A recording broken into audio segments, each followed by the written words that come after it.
User है ना, जो जो एडिक्ट है, जो यूजर है, वो इसके तंत्र ऐसा है, वो अपना खर्चा पूरा करने के लिए वो पेडलिंग भी कर लेता है। तो ये एक सेल्फ सस्टेनिंग माने क्राइम है, जिसमें हम समझ रहे थे कि विक्टिम को हम अलग करेंगे।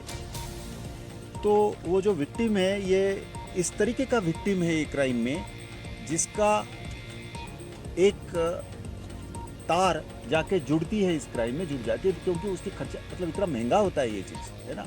जैसे कहते हैं कि एक बिट वो 1/10 ग्राम है।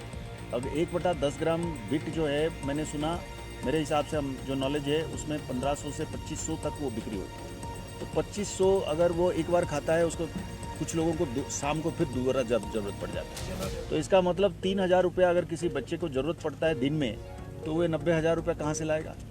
तो वो फिर पेडलिंग करने लग जाता है। इसकी तादाद इस तरीके से बढ़ जाता है। चूँकि पुलिस डिपार्टमेंट के पास इस चीज़ की साधन नहीं है कि ये इसको डी एडिक्शन सेंटर, को डी एडिक्शन सेंटर जो है वो एक मेडिकल महकमा का काम है ना, और उसमें एक फिजिकल एस्पेक्ट है, एक मेंटल एस्पेक्ट है। उसके लिए पुलिस डिपार्टमेंट हम इसीलिए पुलिस सरबराह की बारामूला में मीडिया से बातचीत। जम्मू कश्मीर के हालात के तनाजुर में भी उनने बात की, लेकिन अब जरा जम्मू कश्मीर के हालात में एक नए तनाजुर की खबर हम आपको देते हैं। आपको टंगमर का वाक़ा याद होगा। 3 दिन पहले जम्मू कश्मीर के बिजली डिपार्टमेंट का एक लाइनमैन खंबे पे था, बिजली की करंट दौड़ पड़ी और वो जिंदगी की जंग हार बैठा। उसके 2 दिन बाद इसी नगर के पारेमपुरा के इलाके में इसी महकमे का एक इंस्पेक्टर भी इसी तरह की मौत का शिकार हो गया। और वो गूंज जो अभी हमारे कानों में थी कि आज राजौरी के इलाके में भी एक डेली वेजर महकमे बिजली का हाई टेंशन लाइन की मरम्मत के दौरान झुलस कर जख्मी हो गया। करीबन 30 साल की उम्र का मुश्ताक अहमद साकिन दरामन हाई टेंशन लाइन की मरम्मत कर रहा था कि इस दौरान बिजली की बरकीरो बहाल हो गई और वो वहीं हाई टेंशन लाइन पर जुलस गया, जख्म हो गया। जख्मों की ताब ना लाते हुए मौके पर ही दम तोड़ बैठा। पिछले 15 दिनों में तीसरी मौत। और पावर डेवलपमेंट कॉरपोरेशन के लाइनमैनों डेलीवेजरों की जानें मुसलसल जाया होने पर हैरानगी तो हमें है नहीं, क्योंकि अगर 21वीं सदी में भी इस तरह के वाक़ात पेश आई तो इससे बड़ी बदकिस्मती और इस कौम की क्या हो सकती है।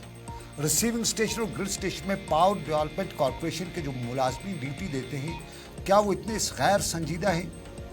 आमतौर पे यही कहा जाता है कि पावर डेवलपमेंट कॉरपोरेशन को इस तरह के वाक़ात का संजीदा नोट्स लेना चाहिए था, लेकिन शायद वो ले नहीं रही है। अगर उनके पास इंसानी जान की कोई कीमत है तो अब तक उनने इन वाक़ात को संजीदा लिया होता। इस तरह के वाक़ात पेश नहीं आए होते। बड़ी तादाद में महकमे में काम करे डेलीवेजर और लाइनमैन इंस्पेक्टर जो है वो अपनी जान इस तरह से गंवा बैठते हैं और पावर कॉरपोरेशन जो है टस से मस नहीं हो रही है। कुछ सख्त इकदाम नहीं उठाए गए। आखिर इसके लिए जिम्मेदार किसको ठहराया जा सकता है? आमतौर पर यही कहता है कि लाइनमैनों के पास एक तो प्लास होता है, रस्सी होती है, उसके सिवा उनके पास कोई काम सामान होता नहीं है।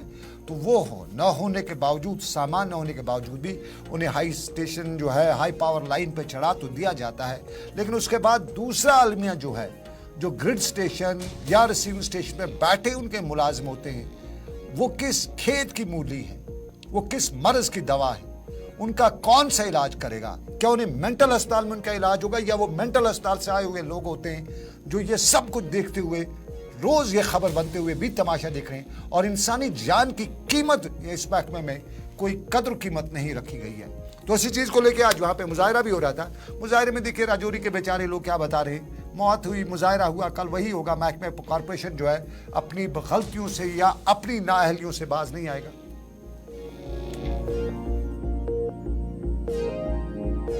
घटना है, बहुत दुखद हादसा है। आपने देखा पिछले 2 साल में कम से कम हमारे जो इस सब डिस्ट्रिक्ट के नौजवान 10 से 12 जो है इस हादसे का शिकार हुए हैं।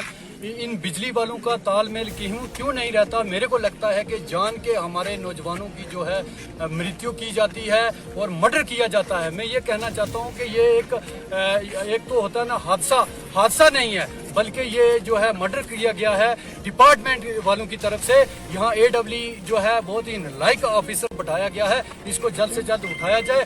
आपके चैनल के माध्यम से ये चीज बताना चाहता हूँ कि जो परिवार वालों का कहना है, जब मुझे सुबह कॉल आई कि इस तरह से ये बात हुई है, वहाँ पर 3-4 मुलाजिम जो है मौके पर थे। उस नौजवान साथी को जो है उस पोल के ऊपर चढ़ाया जाता है, कहा जाता है कि पीछे से हमने शट डाउन लिया हुआ है शाम तक, लेकिन जैसे ही 5 मिनट वो ऊपर काम करता है और उसके बाद तुरंत जो है लाइट छोड़ी जाती है, उसके बाद उसकी जो है मृत्यु हो जाती है। मुझे ये अफसोस से कहना पड़ रहा है कि एडमिनिस्ट्रेशन कहीं ना कहीं इसमें इन्वॉल्व है और ये PD डिपार्टमेंट जो है PDD डिपार्टमेंट है। चलिए, ये अलमिया इस कौम का, यहाँ आए रोज़ इंसान मरता है, लेकिन इंसानी ज़िंदगी की कीमत बिजली महकमा जो है वो कहीं से भी उसकी कीमत नहीं लगा रहा है, उसको बेमौत मार रहा है। और ज़्यादा से ज़्यादा ट्रांसफ़र अब किया जाएगा, जिस तरह ये लोग बता रहे थे कि यही की ट्रांसफ़र हो जाएगी, तो क्या होगा उससे? क्या वो आदमी वापस आएगा? और क्या ये महकमा संजीदा होगा? इनका ग्रिड स्टेशन में बैठा आदमी संजीदा होगा? जब तक न ऐसे लोगों के खिलाफ 302 दफ़ा के तहत केस किया जाए, सज़ा हो जाए, तब तक ये महकमे के मुलाजिम सुधरने वाले नहीं हैं। और पावर कॉरपोरेशन को ये याद रखना चाहिए कि बिलाखिर आप इंसान को मार रहे हैं, कोई चिड़िया का बच्चा, ये कोई ऐसा नहीं है, ये इंसान का बच्चा मारा जाता है। और नौजवान, 30 साल का नौजवान, और ये सिर्फ आपके महकमे के उन मुलाजमों की वजह से मारा जाता है जो यूजुअली इल्ज़ाम लगते हैं कि ये वहाँ पे ग्रिड स्टेशन में ताश खेला करते हैं, इनको टेंशन होता है ताश के पत्ते फेंकने का। और आज भी इस तरह की खबरें आ रही थी कि वहाँ पे उस टाइम ग्रिड स्टेशन में किसी साहब ने फ़ोन किया, वो चढ़ के उन्होंने स्विच लगा दिया, क्योंकि उनका वहाँ पे ताश चल रहे थे, ताश की बाजी चल रही थी। तो ये मामला ज़रा संजीदा है, ऐसे हमें बताया गया है। अब हकीकत क्या है, डिपार्टमेंट को और पुलिस को इस मामले में तहकीकात करनी चाहिए। लेकिन अब आपको नाज़रीन बताते चलें, जम्मू कश्मीर और ख़ासतौर पर कश्मीर में गैर कानूनी तौर पर अद्वियात फ़रोख्त करने के बारे में ड्रग कंट्रोल श्रीनगर ने श्रीनगर के मुख्तलिफ इलाकों में आज अद्वियात फ़रोख्त करने वाले दुकानों का मुआयना भी किया। और यहाँ उन्होंने बताया कि अगरचे मुहिम हस्ब मामूल है, ताहम सरकार ने नशा मुक्त भारत जो है उसी के तहत ये मुहिम इख्तियार कर रखी है, ताकि अद्वियात के फ़रोख्त के सिलसिले में कवायद ज़वाबित को सख्ती के साथ लागू किया जा सके।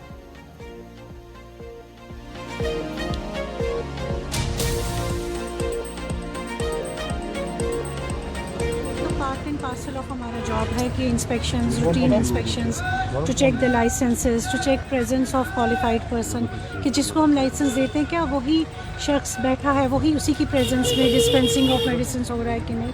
ये तो हमारा जॉब है। लेकिन ये जो स्पेशल ड्राइव्स हैं ये इफ़ेक्ट में ज़्यादा आई हैं हमारे 1 साल पहले, जब ये नशा मुक्त अभियान गवर्नमेंट ने शुरू किया। इसमें हमारे 3 चीज़ें इंपॉर्टेंट हम देखते हैं। इनको CCTV है इंस्टॉल करना है।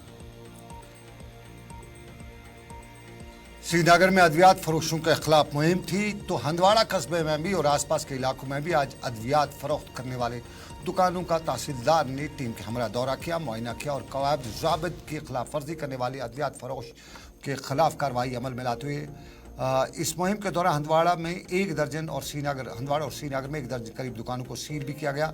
और आज दोबारा एक बार फिर ये बताया गया कि रजिस्ट्रेशन और लाइसेंस के बगैर किसी को अद्वियात फ़रोख्त करने की इजाज़त नहीं होगी और कवायद ज़ाबित पर मनन अमल करना होगा, ताकि लोगों की ज़िंदगी के साथ कोई खिलवाड़ न हो।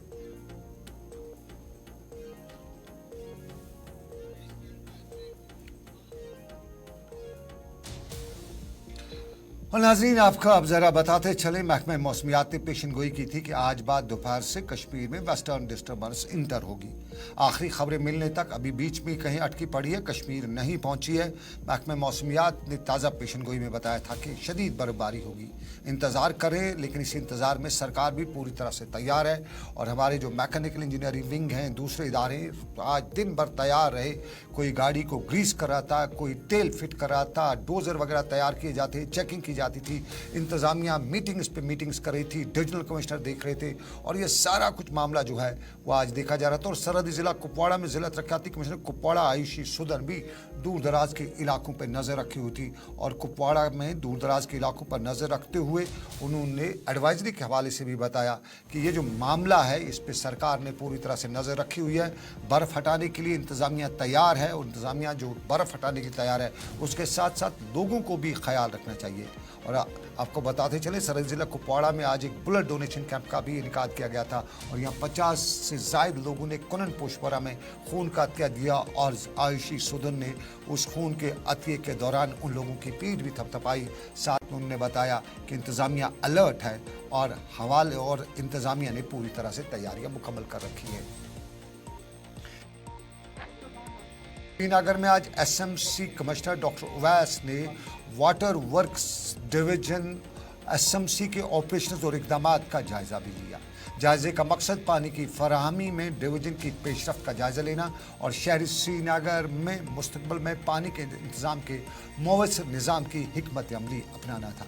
आज की जायजा मीटिंग के दौरान डॉक्टर उवैस ने वाटर वर्क्स डिवीजन एसएमसी की जानिब से श्रीनगर के मकीनों को साफ पानी की फराहमी को यकीन बनाने पर जोर भी दिया। डॉक्टर उवैस ने वाटर वर्क्स के जारी कोशिशों पर इत्मीनान का इज़हार भी किया और ये भी बताया कि पानी के बुनियादी ढांचे को अपग्रेड करना ज़रूरी भी है।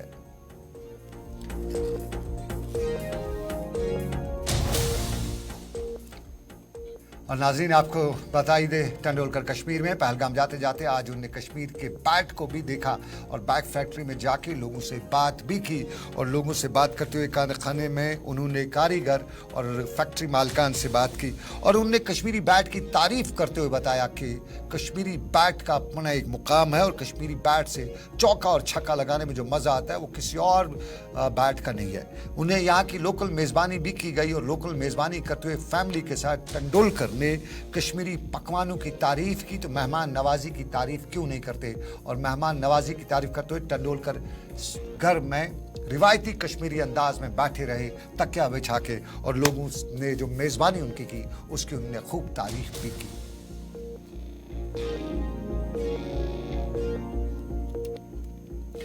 तो ये था हमारा आज का अब तक प्रोग्राम। आज के अब तक से बस इतना ही। इस उम्मीद के साथ आपसे लेंगे इजाज़त कि फिर होगी आपसे मुलाकात। आप रखिएगा अपना ख्याल। अल्लाह आपका और मेरा हामी नासिर हो। अल्लाह हाफिज़।